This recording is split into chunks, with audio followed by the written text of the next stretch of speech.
જૂનાગઢ, વિસાવદર, આણંદપુર ખાતે ભાજપ ઉમેદવાર કિરીટ પટેલે મતદાન કર્યું। પ્રાથમિક શાળા ખાતે પોતાની પત્ની સાથે મતદાન કર્યું। ભેસાણ ખાતે પૂર્વ એમએલએ ભૂપત ભાયાણીએ પણ મતદાન કર્યું। ભેસાણ ખાતે રામગઢ પ્રાથમિક શાળા ખાતે ભાયાણીએ મતદાન કર્યું। આ તકે ભાજપના ઉમેદવાર પોતાની પ્રતિક્રિયા આપી।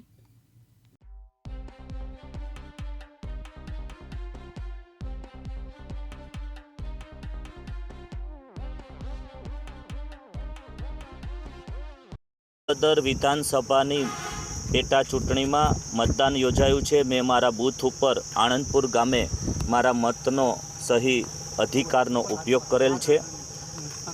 વિસાવદર મત વિસ્તારના તમામ નાગરિક ભાઈઓ, ખેડૂત ભાઈઓ તથા બહેનોને અમે પહેલેથી જ અપીલ કરી છે કે આપણો એજન્ડા છે કે 800 દિવસની અંદર 1000 કરોડ રૂપિયાના વિકાસના કામો અહીંયા પ્રસ્થાપિત થાય અને આપણા મત વિસ્તારને વિકાસની રાજનીતિ સાથે જોડીએ।